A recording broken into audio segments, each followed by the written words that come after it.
Memória positiva. Por trás da vitória, teve a luta. Boa tarde, ouvintes da Rádio Aranãs, você que nos acompanha através da nossa emissora e você que nos acompanha através de nossas redes sociais. Está começando o quadro Memória Positiva, num oferecimento sempre de Óticas Lascola e Temperos Pilão Mineiro. Meu convidado de hoje é uma pessoa que eu estava sonhando em entrevistar, porque tem história, lida com história, e isso é muito importante. Professor José Carlos, obrigado por nos receber para essa prosa aqui. Eu estou à disposição, Jailson, né? Já há algum tempo você vem apresentando esse programa e me falou, né, de uma possível entrevista com você, e nós estamos aqui. Professor, você é daqui de Capelinha mesmo? Jailson, eu considero que sim, né? Não de nascimento, né, de naturalidade, porque eu nasci justamente na divisa de dois municípios, Capelinha e Malacacheta, né? Uhum. Ainda quando o distrito de Vila dos Anjos, né, era Vila dos Anjos e hoje é Angelândia. Uhum. Então, mas eu vim para Capelinha, né, para cursar desde os primeiros anos primários, então eu considero que sou de Capelinha, porque eu nasci na divisa, né, e pulei a divisa e vim para Capelinha. Uhum. Você vem de uma família de quantos irmãos, professor? Nós somos 5 ao todo, né, eu e Sim. mais 4 irmãos. Uhum. Todos vivos? Graças a Deus, todos vivos. Inclusive minha mãe, né, com 92 anos. 92? Meu pai, que é falecido já há algum tempo. Uhum. E como que foi a vida na roça, professor? Olha, Jailson, eu não tive uma vivência muito grande em fazenda, porque apesar de eu ter nascido em fazenda, né, como eu disse, com meses de idade eu vim para onde é hoje o município de Angelândia, né? Uhum. E com 8 anos eu vim para Capelinha. Uhum. Então, mas ainda assim, né, a gente sempre que tinha férias, a gente gostava de ir para a fazenda, né?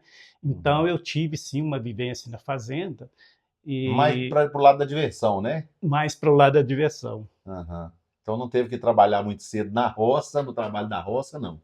Na roça não, mas eu, como toda criança daquela época, né, desde os 7, 8 anos que eu trabalhei. Começou com 7, 8? É. Uhum. E qual que foi a primeira lida? Olha, a primeira lida era na fazenda mesmo, porque quando dava férias a gente ia para lá, né, e fazenda sempre tem os afazeres, né, de bulhar milho, tratar de criação, né, levar comida para camarada na roça. Então esse tipo de coisa a gente fazia desde criança mesmo. Uhum. E com o período de começar a trabalhar e querer ganhar o seu dinheirinho, foi quando? Olha, desde rapazote, né, desde os meus 16 anos, que eu fazia de tudo, vamos dizer assim. Na época da gente adolescente, né, não tinha legislação que proibisse, né, criança e adolescente trabalhar, então a gente fazia de tudo um pouco, né, na época. E na época de minha adolescência, em Capelinha não tinha essa distinção de classe social, então a gente fazia trabalho, por exemplo, de engraxar sapato, vender picolé, né? E mesmo famílias de classe média faziam isso também, né? As pessoas não tinham aquele orgulho, ou enfim, né? A cidade, né, nos anos 70, até os anos 70, 80, era uma cidade muito pobre, né? E todo mundo tinha que pular, né? Dar os pulos para ir trabalhar. Aí, lembra do primeiro emprego? O meu primeiro emprego, veja bem, em 1979 eu me formei como técnico agrícola, né? Eu formei numa unidade de Viçosa, que fica na cidade florestal, próximo a Belo Horizonte, né? E como técnico agrícola, ou técnico agropecuário, na época era difícil colocação em emprego, né? Mas era com favor político, né? Quem se formava nessa época O famoso pistolão, né? Tinha que ter o pistolão. tinha que ter um pistolão político, senão não conseguia emprego. Então eu saí, eu estive em trabalhos avulsos, né? Eu trabalhei como técnico agrícola no programa Proálcool, né? Início dos anos 80, mas eu não agradei do serviço porque o responsável por esse Proálcool em Minas, lá em Teoflotone, né, era um deputado enrolado, entendeu? Queria mais viver de boemia, e o serviço mesmo, né, ficava ao Deus dará. Quer dizer, a gente não tinha uma chefia, né? Eu não gostei disso. Aí eu peguei e pedi demissão, né? Só trabalhei acho que uns 2 meses, e pedi demissão. E aí eu falei, vou a São Paulo me aventurar lá, que São Paulo que é a cidade do emprego, né? Chegou aí para São Paulo, então? Fui. Aí eu fui para São Paulo nos meses mais frios do ano, né, que foram maio, junho e julho. Um Aham. sofrimento, rapaz. E eu arrumei um serviço até bom, né, dentro da minha área, que era trabalhar no CEAGESP, né, Aham. é o CEASA Dizem de que São lá é uma Paulo. loucura, É né? uma loucura, né? É uma verdadeira cidade. E eu trabalhei lá dentro da minha área de técnico, porque eu trabalhei como conferente de produtos agrícolas, né? Aham. Mas o serviço era à noite, eu começava a trabalhar às 6 horas e largava o serviço, né? Saía do serviço por volta de meia-noite, 1 hora da manhã, né? E um frio que Deus dava, rapaz. Eu me lembro que no CEAGESP, aqueles amplos salões, né, que a gente tinha que percorrer, geralmente tinha um carrinho, né, para a gente sair andando nesse carrinho para conferir. Chegavam carretas, né, de hortifruti granjeiros do Brasil inteirinho, e eu lá com a prancheta na mão, né, conferindo tudo. Isso até 1 hora da manhã. Nossa. Aí, para ir para casa, né, o transporte em São Paulo ainda é meio precário, a gente tinha naqueles trens suburbanos de vidraça quebrada, um frio assobiando na gente, né? Lotado. Então era penoso. E aí eu pensei, né, eu me formei para ter um serviço, né, não digo emprego, um serviço melhor, né? Aham. E para complicar a minha situação, o sujeito que era o meu patrão era um turco, né? E turco é sempre mão Nossa. fechada, né? E depois de um mês de serviço, eu perguntei para ele, olha o nome, Abraão, né? Ô, seu Aham. Abraão, o senhor está agradando o meu serviço? Sim, Zé Carlos, você está fazendo um serviço a contento, você tem formação, né? O seu serviço me agrada. Eu falei, e quando é que eu vou ter aumento? Porque eu estou aqui em São Paulo, eu estou vivendo em hotel, né? Tem despesas e tal, estou longe da minha família. Ah, não, você aguenta mais um mês que a gente vê como é que fica isso. Aí aguardei mais um mês, né? E chamei no canto de novo, né? Como é que é? Eu tenho reajuste? Porque eu preciso ganhar um pouco melhor para, né, estabelecer aqui em São Paulo. Não, ainda não posso não. Me aguarda mais um mês. Aguardei mais um mês, isso já era final de julho, né? Aí eu, como é que é, seu Abraão? Eu preciso de um reajuste, porque senão não posso me sustentar aqui em São Paulo. Ainda não posso, não. Aí eu perdi a paciência e falei, não, então amanhã eu estou indo embora para minha cidade. E assim fiz, né? Uhum. Arrumei a mala e de volta à Capelinha. Uhum. Aí, quer dizer, a minha história em São Paulo encerrou aí, né, de trabalho. Uhum. E aí, quando eu fui chegar na Capelinha, era final de julho, né? Era uma sexta-feira, e à noite veio à minha casa a Dete Vieira e o Hélio Meira, né? O Hélio Uhum. Meira, ele era diretor da escola municipal, normal municipal Jacinto Pimenta, Sim. e a Dete Vieira, ela era secretária, né? Aí chegaram para mim, eu tinha acabado de chegar de viagem, né?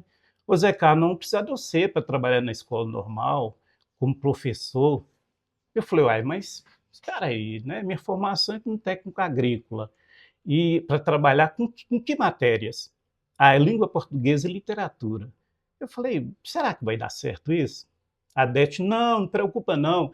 Nós já ligamos lá na escola que você formou, falaram que você foi excelente aluno e tal, que tinha boas notas e que na parte de língua portuguesa e literatura a escola, né, apertava muito também. Eu falei, de fato era assim. Pois é, então você vai nos ajudar, né, como professor? Eu tinha 22 anos. Que Ah, desafio, hein? Aí falou, aí, Dete, e o Ed, né? O Ed sempre caladão, esperando a resposta, né? Falei, não, então vamos fazer o seguinte, a gente faz um teste, né? Eu vou, porque eu tô desempregado, a gente faz um teste. E com esse teste, né, finalizou o ano, 6 meses restantes, né, de período letivo. Veio o ano seguinte, né, continuei trabalhando, e assim foram 5 anos na escola normal, municipal, Uhum. né? Funcionava onde? Ela funcionava exatamente onde é a prefeitura hoje, Uhum. né? A prefeitura municipal. E em 1985, a escola normal, que era municipal, estadualizou, né? Ela foi estadualizada na gestão, se não me engano, de Domingos Pimenta, seu Mingo, né? Uhum. E aí me chamaram para trabalhar na escola Geraldo Otônio Barbosa, turmas de quinta, oitava série. Lá vou eu, né? Saí da escola normal, que passou a funcionar na escola Antônio Lago, né? E fui para a escola Geraldo Otônio. E lá, né, também contratado pelo Estado, aí já estava melhor, né? Porque o município, na época, geralmente pagava Pagava menos. menos. Hoje os municípios pagam melhor, né? Mas na época pagava-se menos. E no Estado tem uma série de garantias, né? Direitos trabalhistas, saúde, né? Aham, Previdência, tudo, né? Então, para mim, foi uma mão na roda, vamos dizer assim, né? aham. E eu já tinha essa experiência, né, de trabalhar como professor e continuei. Em 94 veio o concurso, né, para professor do Estado, fiz o concurso, passei, né, por sinal passei em primeiro lugar, graças a Olha que Deus, pude maravilha, escolher a escola, né, maravilha. e aí fui levando minha vida como professor, né, agora já efetivo em um cargo. Veio outro concurso, fiz, passei de novo, né, 2 cargos, né, no Estado. Aí estabilizou minha situação, né, como professor, e assim eu trabalhei até 2010, quando eu me aposentei como professor, em 2 cargos. Uhum. Ô, professor, e essa coisa toda de ter desvirtuado em termos de formação, né, de ter formado para a área do agro, né, e partir para o lado de letras, do português, como é que foi? Essa mudança não ficou aquela vontade de voltar a trabalhar naquela área que tinha formado, não? Porque às vezes fica, né?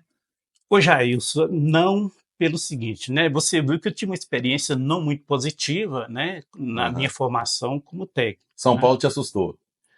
É porque era muito penoso, né, para trabalhar demais e ganhar pouco, Aham. né? Então não foi uma experiência agradável. E eu falo que às vezes você não escolhe sua profissão, a profissão é que Sim, te escolhe, né? E verdade, foi o meu caso, né? verdade. Eu fui muito elogiado como professor desde o início, né? Uhum. Então isso me entusiasmou, me incentivou. Aí depois eu fiz faculdade também, né? Fiz graduação, pós-graduação.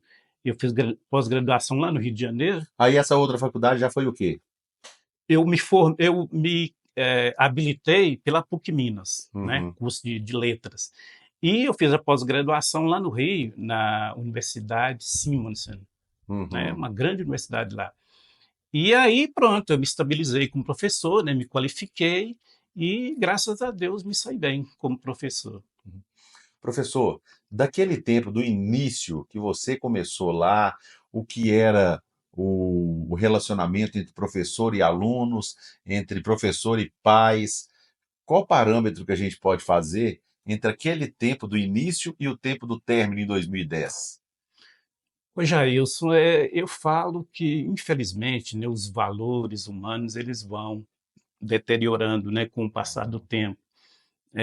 Muitas leis que vêm teo- Permissivas, né? a princípio para melhorar, né, acabam piorando. Uhum, É, eu, por exemplo, eu não sou muito a favor dessa história de criança não trabalhar, não. Eu não uhum. falo trabalhar, né, em trabalho Pesado, exaustivo, sim, pesado, né, que compromete o estudo, né, e isso. a formação da criança.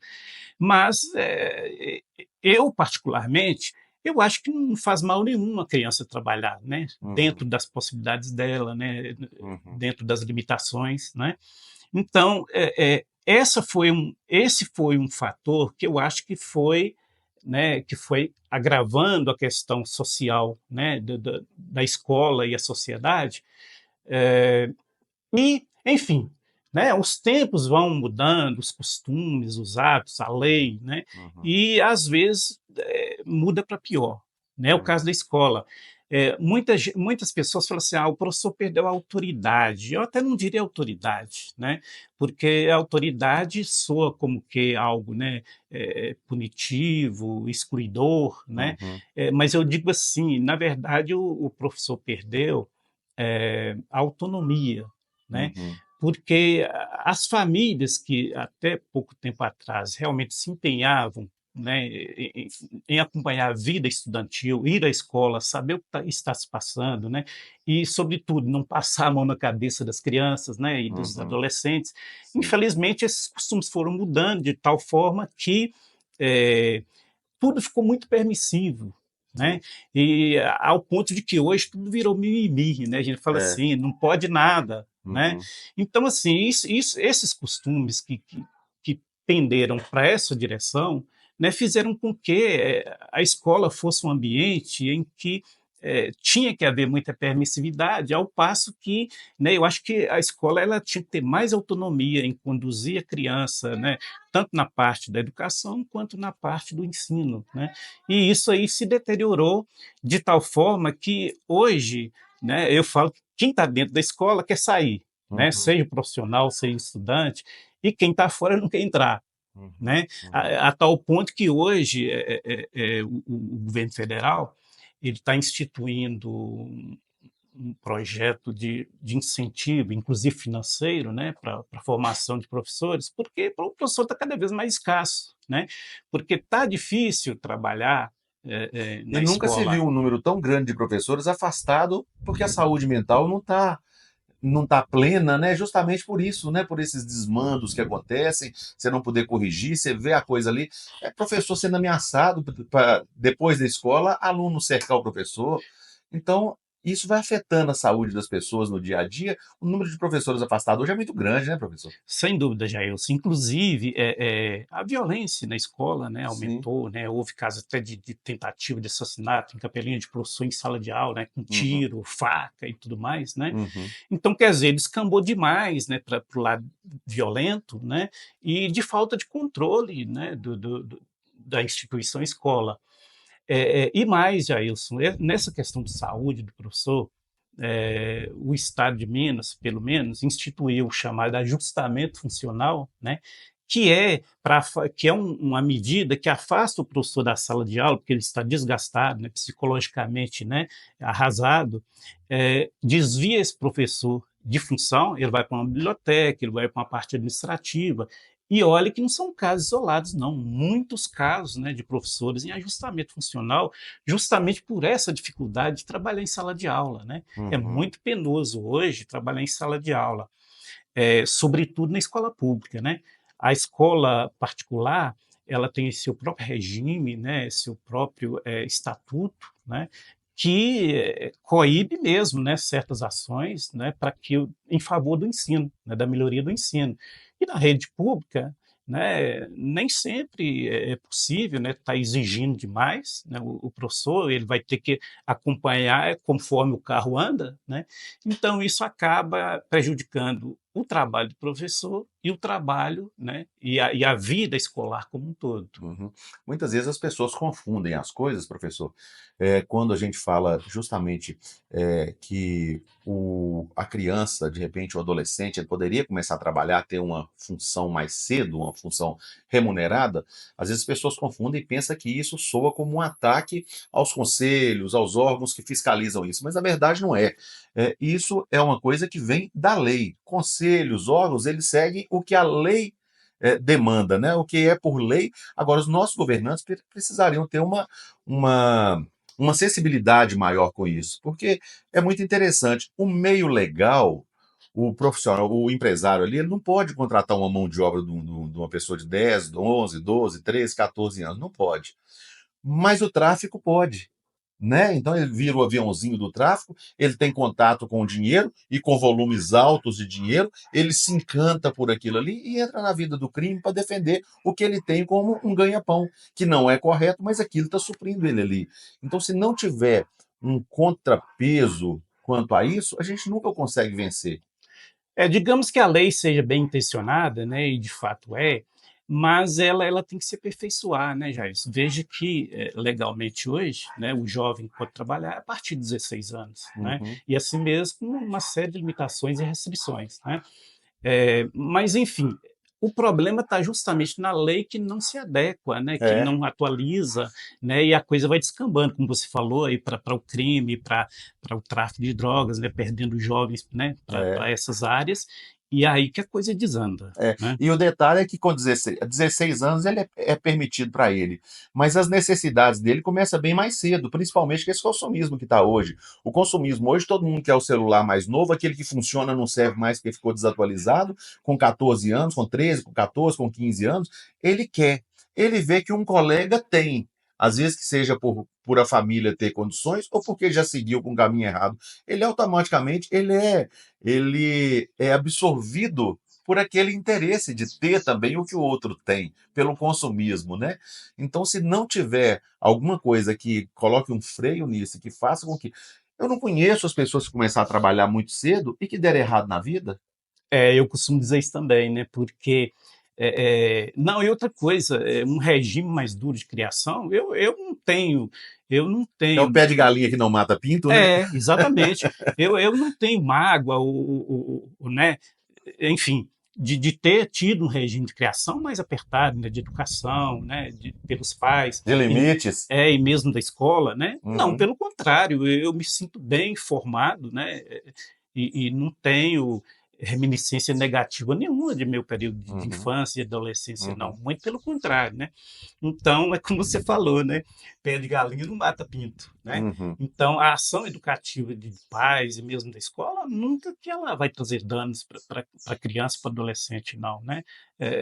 Mas, enfim, eu acho que deveria, apesar que é muito difícil, né? A, a história é muito dinâmica, né? Os costumes também, a educação, tudo muda, né?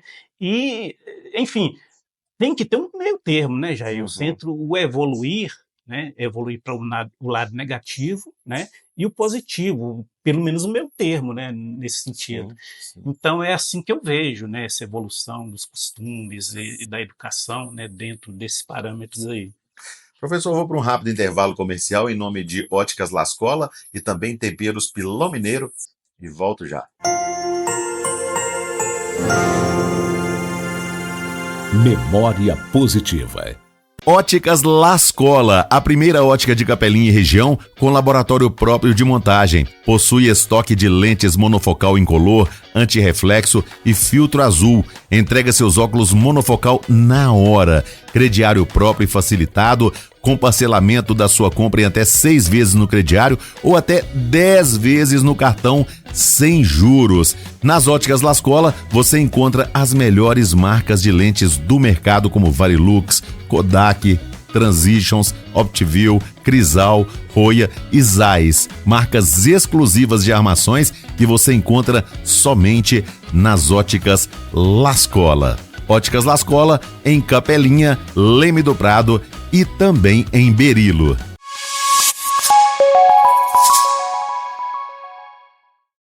Oi, gente, o quadro Memória Positiva é um oferecimento de temperos Pilão Mineiro. Olha, qualidade total. A dona de casa sabe. Quem cozinha com os temperos Pilão Mineiro não consegue usar outro. Realmente qualidade. Tem aqui, ó, o sal para o seu churrasco, tem vários outros temperos, tem os molhos que também é um sucesso. Enfim, quando você vê um produto que tem a marca Pilão Mineiro, pode confiar. Tem qualidade e com certeza combina com o seu bom gosto.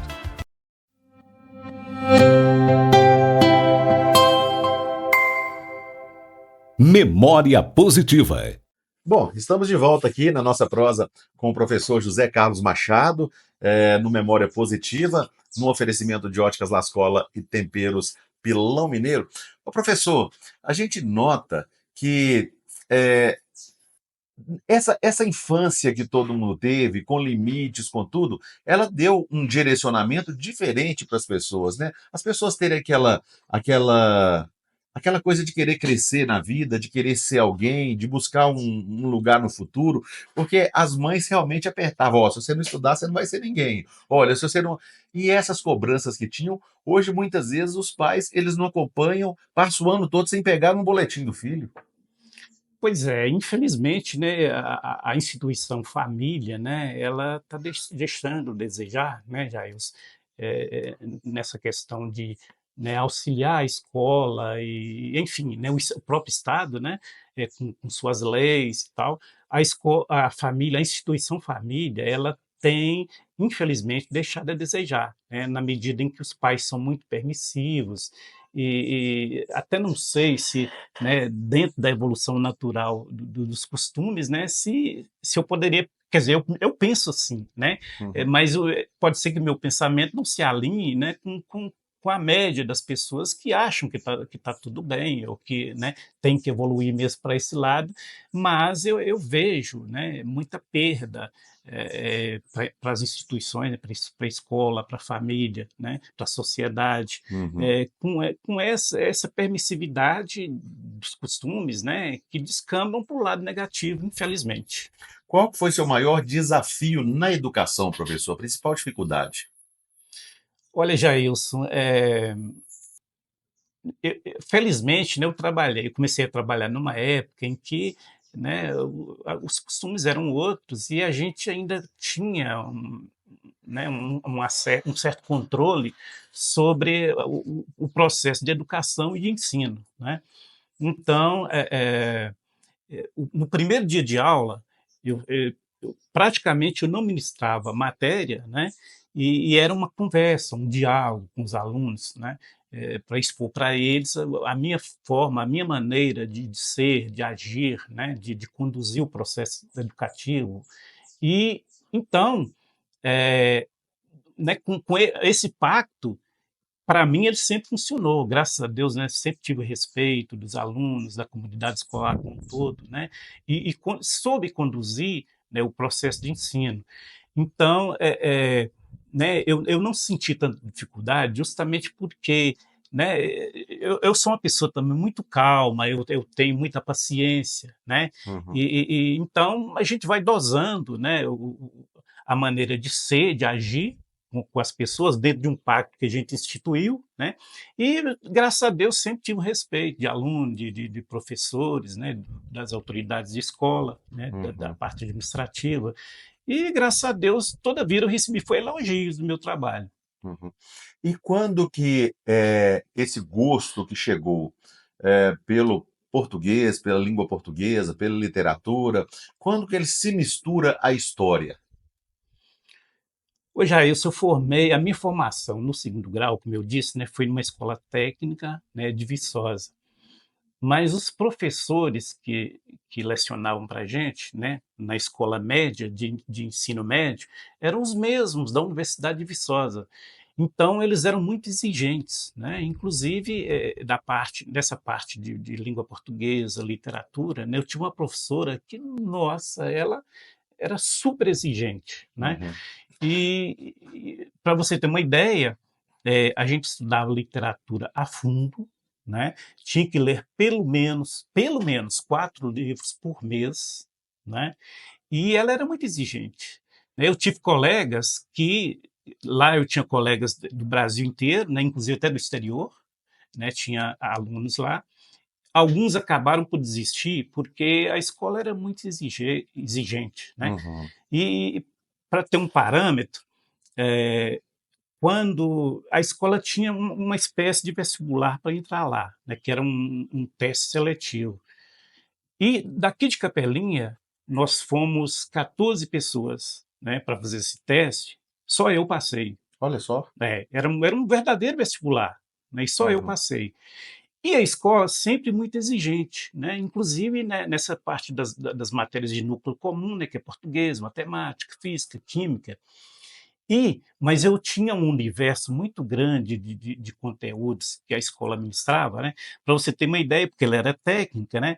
Eram cerca de 7, 8 matérias de núcleo comum, né? Que é português, história, geografia, física e tal, né? Química. Mas eu tinha 20 matérias técnicas que ensinavam absolutamente tudo, tudo, tudo mesmo. Por exemplo, na parte técnica, a gente aprendia, porque a escola era agrícola, né? A gente ia para o campo aprender a montar e desmontar um trator, aprender a dirigir um carro, né? A gente aprendia tudo sobre zootecnia, né? Pequenos e grandes animais, desde os insetos, né? Eu tinha um professor que ele era bastante engraçado, porque ele conversava com os insetos, né? A gente estava no campo lá na aula prática, e às vezes chegava um marimbondo, ele virava para o marimbondo e falou: o senhor se comporta, viu? Né? E assim, e parece que ele tinha um dom, né, de lidar, acho que desde a vida toda dele, né, era lidar com animais, e parece que os bichos obedeciam mesmo, né? Aham, aham. Então, assim, muita coisa o currículo era muito vasto, né? A gente aprendeu de tudo. Por exemplo, a gente aprendeu a fazer na parte culinária, fazer qualquer tipo de doce, compota, queijo, requeijão. A gente visitava as indústrias de laticínios de Juiz de Fora para a gente aprender, né, a fazer, por exemplo, ou pelo menos conhecer, né, o processo de industrialização do leite em pó, do queijo, do requeijão, do iogurte. E aí a gente chegava nessas instituições lá, né, de pesquisa. Aí a gente impressionava, a gente via piscinas de leite, né? E Uhum. máquinas ali, temperando aquilo, cortando, Processando tudo. processando, né? E, tipo, aconteceu um caso engraçado que o professor nos advertiu, né? O professor que nos conduzia, falou: olha, gente, tem muita coisa comestível aqui, inclusive leite em pó, mas vocês não tocam em nada, não. E ele falando isso com a barba sua de leite em pó, né? Então, quer dizer, faça o que eu digo e não o que eu faço, né? Então, assim, enfim, já eu segui na parte, por exemplo, de processamento, né? A gente aprendia a fazer linguiça, frango defumado, carnes defumadas em geral, né? E a gente aprendia de tudo, absolutamente tudo. Né? Aí Hum. partia para a parte, por exemplo, de zootecnia, a gente aprendia a vacinar um gato, um cachorro, castrar um animal, né? E também em relação aos grandes animais, né, sobre rações, a parte veterinária, né, os principais medicamentos, né? Foi muito vasto esse currículo meu, eu aprendi praticamente de tudo. Aí vinha a parte, por exemplo, a parte técnica de desenho, topografia, em que a gente aprendia a manusear era teodolito ainda, hoje é Uhum. tudo digital, né? Mas era teodolito, medir as distâncias, né? Para você calcular ângulos e tal, medir terreno, fazer pequenas construções, então a gente Era de aprendeu tudo um de pouco tudo, mesmo. projeto técnico para saber. Hoje eu sei usar uma planta de uma casa porque eu aprendi isso também, né? Uhum. Então o nosso currículo era muito, muito vasto e, resumindo, né, eu tive uma boa escola, foi por isso que eu não tive dificuldade em trabalhar como professor, porque eu fui muito exigido, Por isso né? que diz que o ensino antigamente ele era mais forte, ele tinha uma vastidão, né, professor? É, e a gente tem exemplos disso. A minha mãe, a minha mãe tem 92 anos e quando ela era jovem, ela aprendeu, me parece, até segundo, terceiro ano, porque era o costume, né? A criança ia para a escola, mas precisava do trabalho, né? Uhum. Então, no meio da escola, no meio do período escolar, saía, né? Abandonava a escola e, com isso, né? A alfabetização era precária.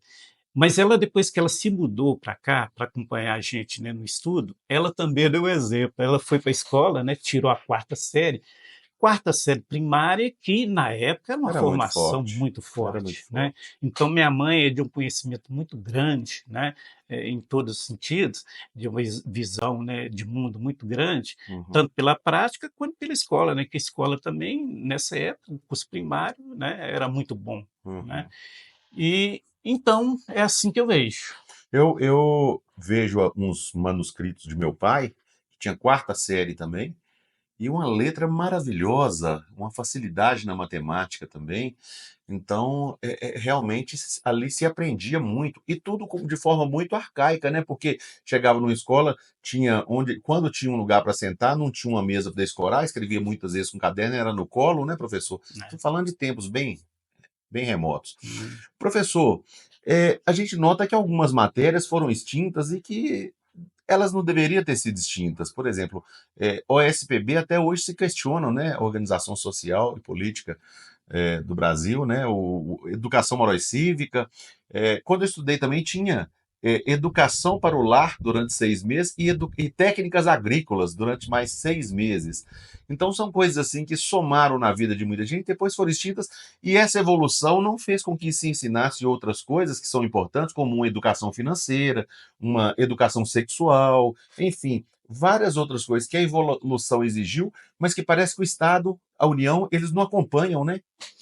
Inclusive, você esqueceu de mencionar aí na parte do segundo grau, né? Sociologia, filosofia, até psicologia, né? Que se Uhum, ensinava, sim. me parece que foi excluído, nem não voltou. Acho que não Uhum. voltou, não.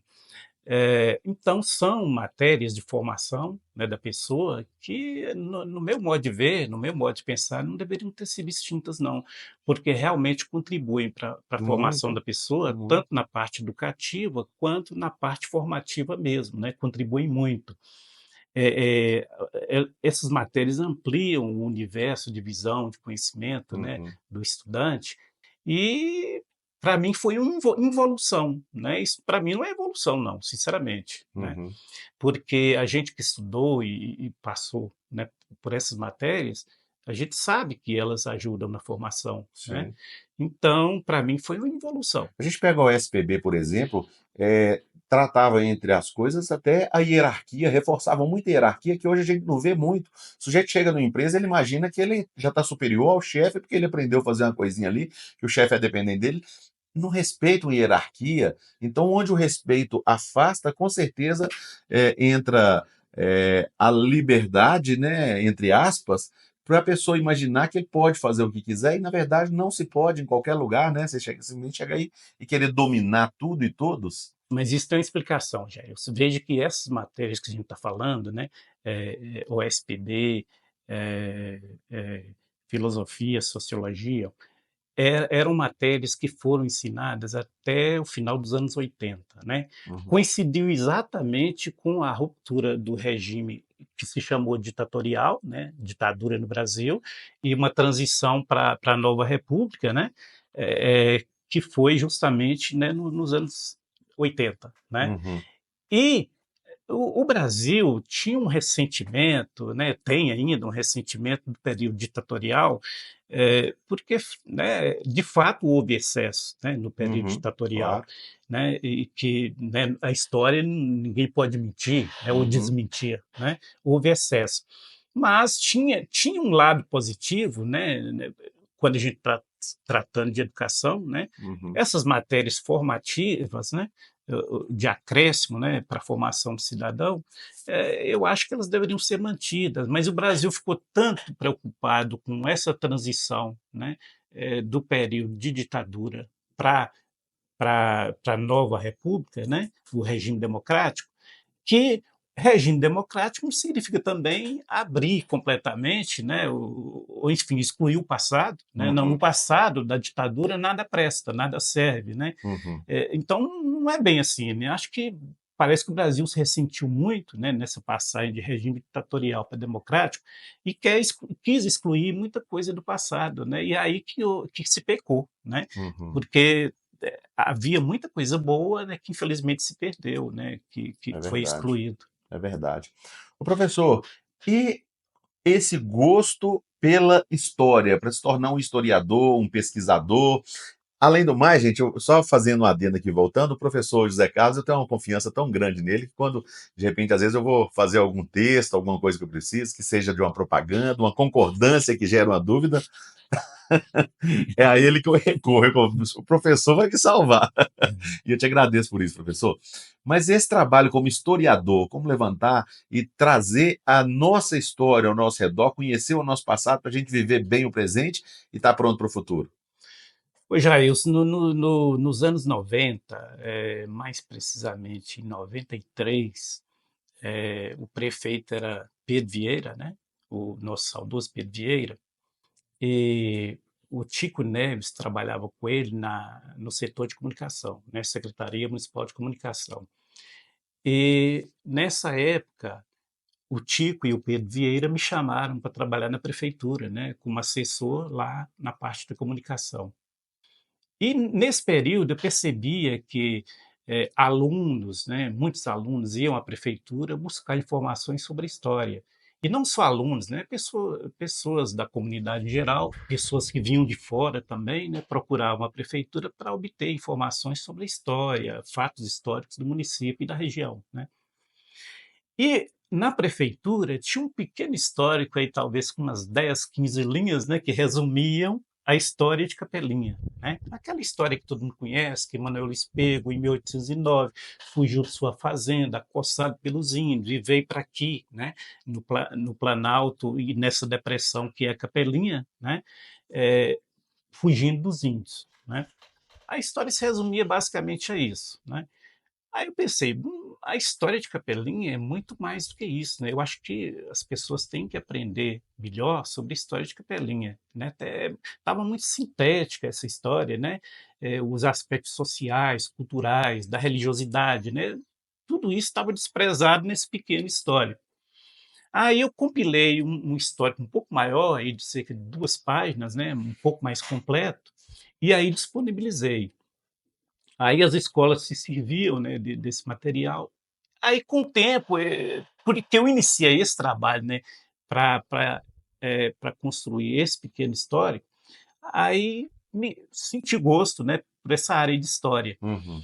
E sempre que eu tinha oportunidade, eu ia a Belo Horizonte, ia a Diamantina, né, em férias, e aí sempre eu visitava bibliotecas, museus, arquivos públicos, né, e pesquisava. E pesquisando essa história de Capelinha, eu fui descobrir muita coisa errada, inclusive errada mesmo, né. Por exemplo, quando eu vi na prefeitura, usando um brasão de timbre, né, do papel da prefeitura, eu fui verifiquei o brasão, falei: "Mas esse brasão não tem nada a ver com o nosso município". Quando eu fui ver e pesquisar, estava se usando um brasão da cidade de Capetinga, né, no lugar de Capetinga. Capelinha. E aí eu deduzi o seguinte: daqui, né, eles faziam um pedido lá em Belo Horizonte, né, nas gráficas: "Olha, eu preciso de um brasão, né, de armas para o município, a cidade de Capelinha". Aí, nesses locais, eles têm lá uma espécie de estante que eles têm dos diversos municípios, né, eles têm lá um histórico, tem o brasão de armas que eles elaboram, né. E aí, certamente as pessoas leram rápido, né, Capetinha, Capelinha, né, quer Uhum. dizer, tá muito a pronúncia está muito próxima, né. Aí mandaram um brasão da cidade de Capetinga para ser o de Capelinha, né. Uhum. E eu fui descobrir isso, né, e falei: "Não, isso está errado". E ficou muito tempo sendo usado assim? Ficou muito tempo, até 1995, por aí, usava-se, né. Aí eu falei com o Tico: "Tico, tá errado, esse brasão não é de Capelinha, é de Capetinga, vamos providenciar o nosso?". Uhum. Aí chamamos um heraldista lá de São Paulo, ele esteve aqui, né, pesquisou a realidade do município e tal, e elaborou o atual brasão, né, que está aí. Aí já era gestão do Gels Cordeiro, né, ele que instituiu o novo brasão, brasão de armas do município, né. Uhum. E a bandeira também, não tinha bandeira não, o município não tinha bandeira, usava-se uma bandeira que alguma escola fez, né, com o sino do município, né, um Uhum. troço tosco, né, improvisado. Falei: "Não, isso também está errado, já que vai instituir o brasão, vamos instituir a bandeira também". Esse mesmo heraldista, né, de São Paulo, aí ele pesquisou também as raízes históricas e tal, e eu instruí ele, né, sobre as questões básicas da história, foi feita também a bandeira, né, que é essa atual que está aí. Uhum.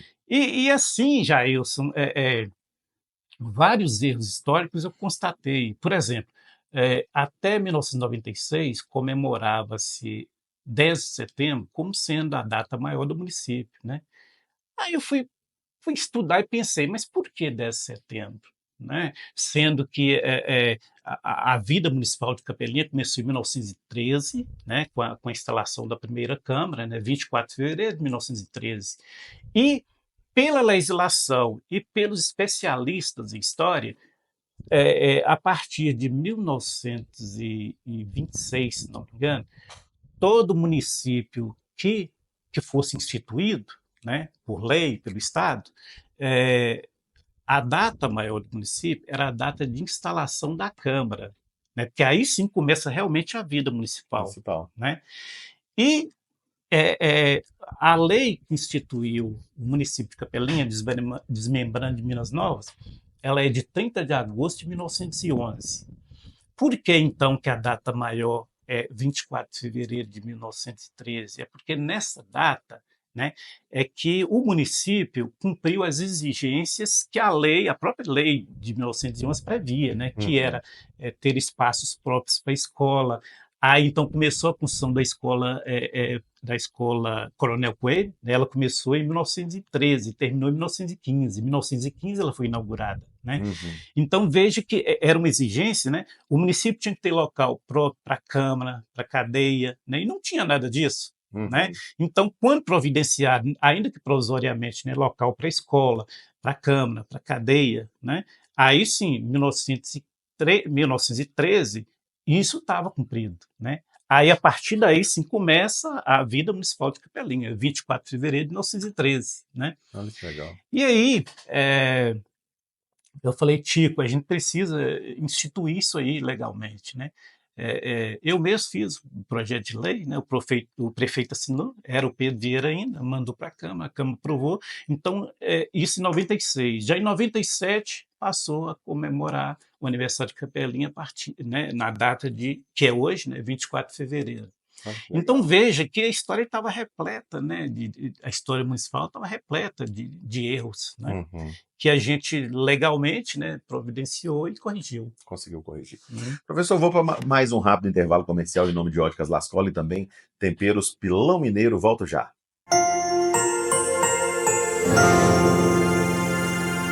Memória positiva.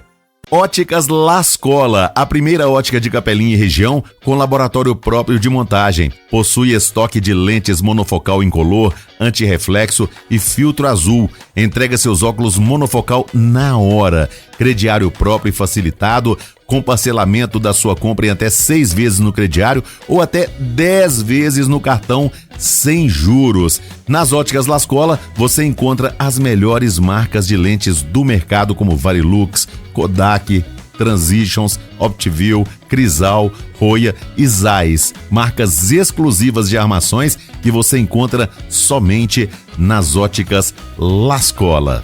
Óticas Lascola em Capelinha, Leme do Prado e também em Berilo.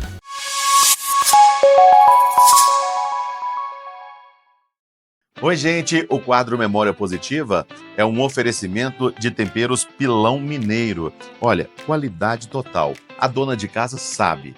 Quem cozinha com os temperos Pilão Mineiro não consegue usar outro. Realmente qualidade. Tem aqui, ó, o sal pro seu churrasco, tem vários outros temperos, tem os molhos que também é um sucesso. Enfim, quando você vê um produto que tem a marca Pilão Mineiro, pode confiar.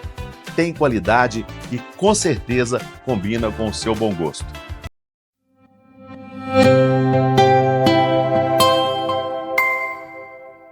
Memória positiva. Bom, estamos de volta aqui com o professor José Carlos, no nossa memória positiva de hoje.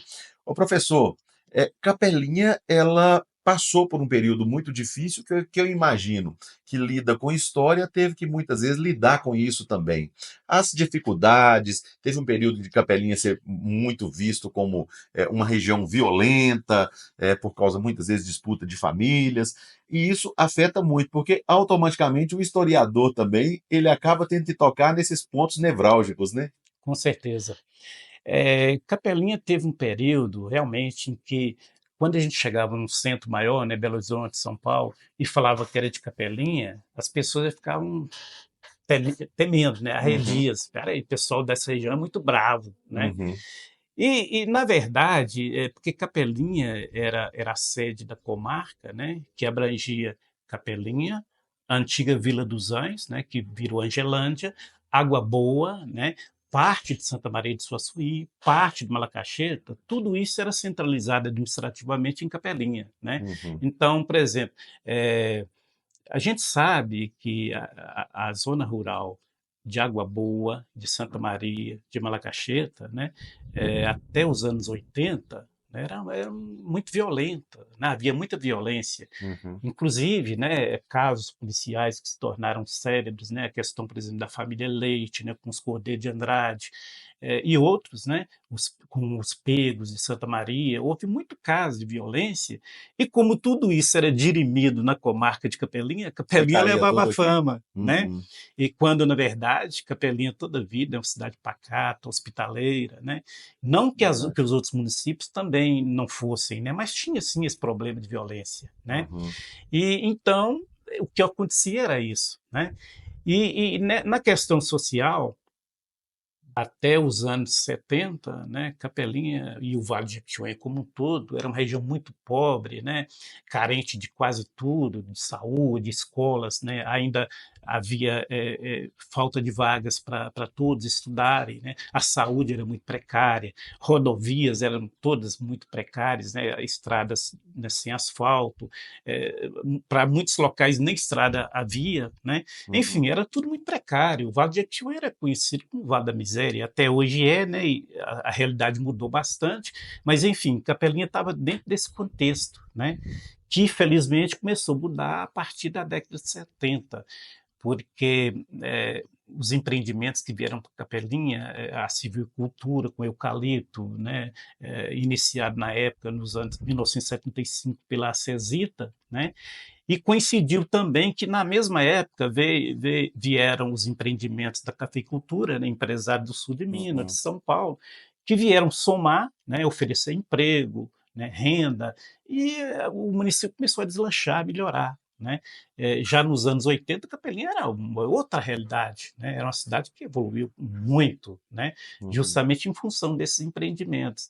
E também a trajetória natural da história, né? Que tudo, felizmente, vai, né, evoluindo e melhorando. Uma coisa que a gente nos chama atenção é o jeito empreendedor do capelinhense. Não é que as outras cidades não sejam, mas cada cidade ela tem um foco para determinadas coisas. Você pega muitas cidades, você chega numa área central, você vê um lote vago que está há muitos anos, muitos anos, muitos anos. Capelinha vagou qualquer lote, caiu qualquer construção antiga lá, né? Que deixa se cair, né? E ali automaticamente já surge um prédio novo, já surge um empreendimento, pode ser um espaço 10 por 10, mas vai surgir alguma coisa ali. As pessoas têm essa atenção muito ligada à construção de imóveis grandes, né, professor? Ô Jair, eu falo que tudo está ligado à história. Veja que Capelinha, né, nas minhas pesquisas, eu percebi que os viajantes que vinham de fora, inclusive do exterior, né, que vinham a Capelinha desde o século XIX, porque Capelinha, a história dela começa em 1809 com Manuel Luiz Pego, né? Em 1820, Capelinha já era um povoado bem desenvolvido, né? E em 1800, tanto é que em 1858, um povoado, um arraial, né? Ele era elevado à categoria de paróquia. É como se fosse a criação de um município hoje, basicamente a mesma ideia, né? Porque Capelinha reunia, era um povoado próspero, né? E esses viajantes que vinham de fora, cita-se muito, por exemplo, o Saint-Hilaire, né? Pois é, isso que eu queria te perguntar, não querendo te interromper. Quando Saint-Hilaire passou por Capelinha, pela nossa região, qual que foi a impressão que ele tenha relatado sobre Capelinha? Olha, ele passou em junho de 1817, né? Ele passou por Capelinha. Aí ele falou: Capelinha vai ser uma cidade muito próspera, porque a gente percebe que o povo trabalha muito, a terra é boa, com restrições, mas a terra é boa. Ele falou que aqui produzia até uva, trigo, o que se plantasse produzia, né? Porque ele era um botânico, né, da França e tinha amplos conhecimentos gerais, né, sobre a agricultura, né? E ele passou pelo Alto dos Bois, né? Que era uma colônia indígena na época, né? E ele ficou muito impressionado com a região em todos os sentidos, né? E não só o Saint-Hilaire, mas, por exemplo, em 1859 passou por aqui um suíço de nome von Tschudi, né? E ele olhou para Capelinha, ele passou em 1859, né? E Capelinha já era paróquia instituída, né? Aí ele olhou do alto para o fundo do vale aqui e falou: não, aqui é um lugar muito próspero, porque ele viu lotes já cercados, né? Novas construções sendo iniciadas, um comércio já forte, né? Lojas né, com venda de todos os produtos que vinham do Rio de Janeiro, de São Paulo, né? Então ele ficou muito impressionado com essa propensão que Capelinha tinha para evoluir, né, no comércio, a cidade que ele, segundo ele, já estava ganhando parte dos morros, né? Quer dizer, a cidade não, o povoado, né? Que a cidade foi só a partir de 1913 mesmo. Enfim, Capelinha sempre teve essa propensão histórica, né, de vocação para o trabalho, né, para crescer, para desenvolver. E como que foi o relacionamento de Saint-Hilaire nessa passagem com os índios? Já que falam-se que os índios eles eram meio agressivos, né, nessa época. E como é que foi essa convivência dele, essa passagem? Teve problemas? Olha, problemas em parte, né?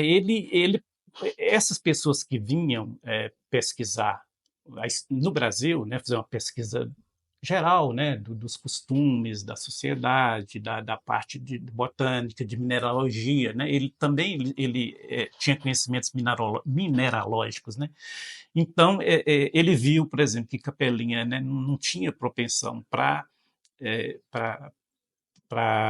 exploração de pedras preciosas, era muito, muito fraco, né, nem ouro, o ouro era Minas Novas para lá, né, Uhum.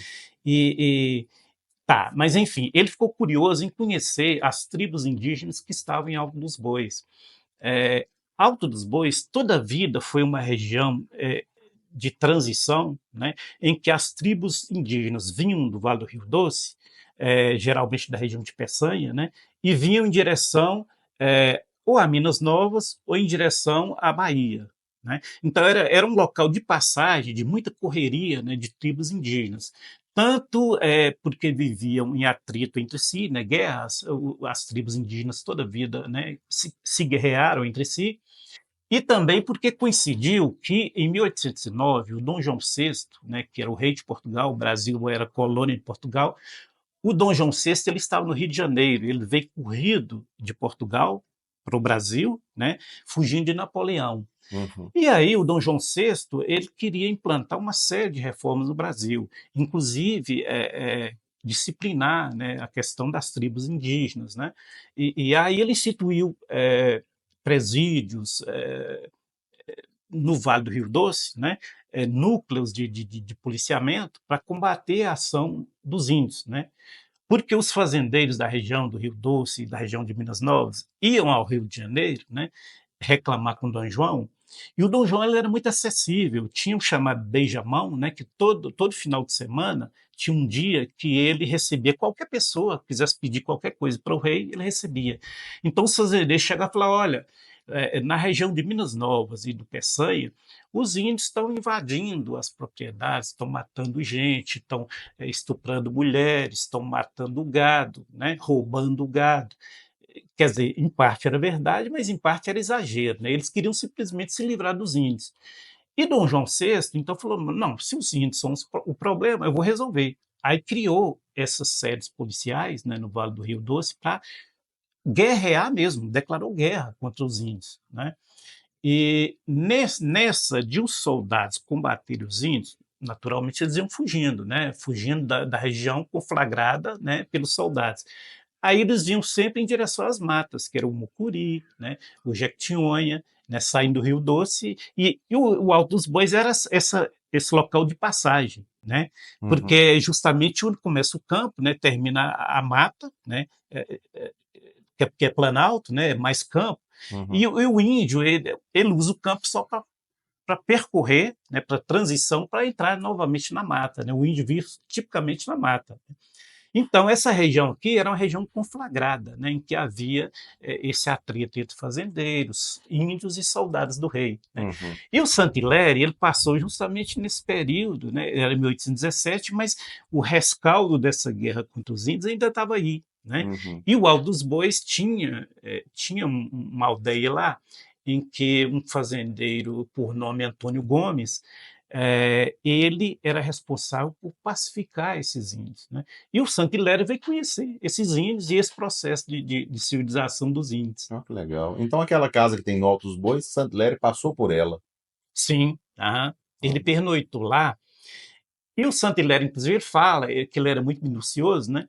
Ele fala que no Alto dos Bois ele se deitou numa cama, ele dormiu numa cama estranha, né? Que era uma cama feita com varais de braúna, né? E o estrado dela eram tiras de couro. Olha Por só. incrível que pareça, até quando eu visitei o Alto dos Bois, essas camas estavam lá. Ou seja, numa dessas camas o Saint-Hilaire dormiu. Olha que Né? interessante, Tem que uns bacana, aspectos bem que interessantes. legal. Professor, a gente sabe que você gosta muito da leitura, mas tem uma dificuldade visual para isso. Mas mesmo assim, isso não é limite. Estou vendo que a lupa acompanha sempre aqui, está de perto aqui, né? Toda pessoa que pesquisa, Jailson, tá. E aí, nessa lida minha de pesquisa histórica, né, eu visitava muito o Arquivo Público Mineiro e a Biblioteca Antônio Torres, em Diamantina, Uhum. onde o Herildo Nascimento, que você deve conhecer, né, ele Muito. era diretor dessa biblioteca lá, então ele me assistiu muito nesses trabalhos de pesquisa, e em Belo Horizonte, né, no Arquivo Público Mineiro, as pessoas também me receberam muito bem, disponibilizaram, né, material de pesquisa, e aí a gente tem que dar uma lupa, né, porque, Aham, né, muitos escritos são minúcias, né, aham. e, né, eu com meu problema de usar, além de usar um óculos especial para leitura, tinha que usar a lupa, como muita gente também usa, né, ainda Aham. que tenha visto boa, né, para não forçar muita visão, Agora, hoje né. as pessoas descuidam muito do acervo. A gente vê, às vezes, por exemplo, tem um avô que tem ali um acervo, está guardado, aí falece, o pessoal pega e joga aquilo tudo fora, não tem um cuidado com isso. Isso prejudica muito a história, né, professor? Com certeza, Jailson. E esse problema, né, o exemplo veio de Minas Novas. Minas Novas, que era a sede municipal de todo esse Nordeste mineiro, né, são cerca de 100 cidades que desmembraram de Minas Novas, né, incluindo Teoflotone, Montes Claros, até Salto da Divisa, né, que é o limite com a Bahia, até Curvelo, né, em direção à região central. Minas Novas era mais ou menos um quarto do estado de Minas Gerais, né? Era um município tão grande. Então lá centralizava toda a burocracia, né, com papelada, né? E isso foi se perdendo ao longo do tempo, né? Os registros paroquiais, os registros da história, não se teve muito cuidado, né? Aquilo foi apodrecendo, não havia microfilmagem, né? Não havia digitalização, né? Como existe hoje. Então houve muito descuido, sim, em relação a isso. E você pode ver aqui que eu sou cuidadoso, né? Eu tenho uma É, tem série de muito livros um acervo antigos bem ali, ó, vasto. né? Eu estou falando de Saint-Hilaire, de Chichude, né? Que eram Uhum, pesquisadores europeus que vieram ao Brasil. Eu tenho todos esses livros aí, né? Desses uhum, viajantes estrangeiros que passaram pelo Brasil e por Capelinha, inclusive, uhum, né? uhum. Então tem que se ter esse cuidado, sim, Jailson, né? De preservar a história, né? Os fatos históricos. Que bacana. Eu vejo que tem aqui uma medalha. Que medalha é essa, professor? Jailson, essa é uma medalha que eu recebi do Instituto Histórico de Minas Gerais, Instituto Histórico e Geográfico de Minas Gerais. É, eu fui convidado a ser sócio correspondente do Instituto Histórico de Minas Gerais. Aí me concederam essa medalha, a medalha João Pinheiro, né? E também um diploma, Aham, um diploma de sócio correspondente do Instituto Histórico e Geográfico, né? aham. Porque eles reconheceram esse meu trabalho, né, de pesquisa, que eu levei ao conhecimento deles, né? Por exemplo, hoje eu tenho um livro exclusivo da história de Capelinha e da história regional, tem um livro, né, da parte cultural e social de Capelinha, que é aquele Casos, Lendas e Lorotes de Jequitinhonha, Aham. e tem alguns tratados também, né, que eu fiz, por exemplo, sobre a questão de limites Capelinha, Turmalina, né, Aham. e outros, enfim, né. Então, esses trabalhos foram apresentados ao Instituto Histórico e eles, em reconhecimento, me convidaram para ser sócio, né, correspondente. E esse livro aqui, professor? Jailson, isso é uma relíquia histórica de Capelinha. São as crônicas do Dr. Juscelino Barbosa. Olha que O legal. Dr. Juscelino Barbosa, ele era um cidadão, foi, né, um cidadão que nasceu no distrito de Chapada do Norte. Até então era distrito, né, de Minas Novas. Uhum. E com meses de idade ele veio para Capelinha, né, porque teve um problema na família e aí ele teve que vir morar com um padrinho dele em Capelinha, que era o coronel Coelho, né, Uhum. Coronel Antônio Coelho, que deu nome, inclusive, à escola, graças a ele, porque ele se tornou um grande homem, né, na história de Minas Gerais. Ele foi secretário de Estado no governo Bueno Brandão, no início do século XX, né, e se tornou um grande homem, né, que visitou a Europa, Paris, né, Alemanha, e se tornou um grande homem. Que legal. E aí ele contribuiu muito para o desenvolvimento de Capelinha como secretário de Estado, né? Uhum. E numa ocasião, em 1926, ele veio a Capelinha para ser homenageado, porque ele, graças ao esforço dele, né, Capelinha foi elevada à cidade em 1925. Né? Uhum. Era simples município, né, tendo como sede uma vila, né, que ainda ocorria isso, e a partir de 1926, 1925, tornou-se cidade, né, com a categoria de cidade, graças a ele que se empenhou, né, nos órgãos de governo e instituiu Capelinha como cidade, né? E ele foi convidado a vir fazer uma palestra na escola, na primeira escola de Capelinha, que era Coronel Coelho, né? Uhum. E o nome Coronel Coelho, ele queriam colocar o nome dele, né? Dr. Celino Barbosa. Ele falou, não, vamos colocar do meu pai adotivo, que é o Coronel Antônio Coelho, né? E assim foi. E aí ele veio fazer palestra para as crianças do grupo escolar, falava-se grupo escolar, né?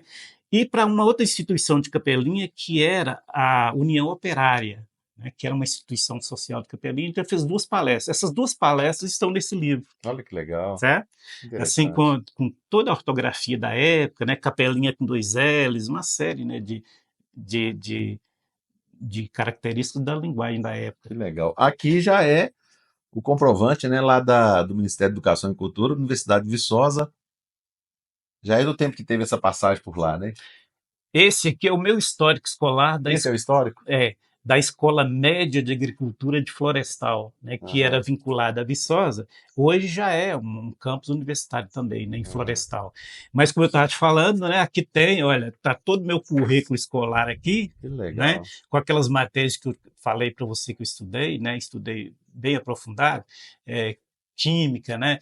Quando eu saí dessa escola, Jailson, eu tinha tanto conhecimento prático de química que eu pegava uma bula de remédio, né, de medicamento, e conhecia perfeitamente cada elemento daquele que estava indicado lá como um elemento químico, né, que constituía aquele medicamento. Olha Né? que legal. Assim como na parte veterinária, né? Eu sabia perfeitamente qual remédio servia para ministrar para vaca, para cachorro, para gato, né? Sabia tudo isso. Né? Bom demais. Eu podia, inclusive, ter aberto a minha inscrição no Conselho Regional de Minas, né? Para ter registro para fazer pequenos projetos, por exemplo, de construção de casa, mesmo da parte veterinária, né? Graças a Deus eu tinha habilitação para tudo isso. Bacana, muito bom. Professor, eu quero te agradecer por essa prosa aqui no Memória Positiva. Te convidamos justamente por isso, por saber que você é memória positiva e presta um trabalho muito importante para a nossa educação e também para a nossa história, né? Uma coisa caminha junto com a outra, porque tem que conhecer a história para a gente entender o dia de hoje, e isso é muito importante. Então, que você possa continuar com esse trabalho aí, e nós somos muito gratos por tudo isso.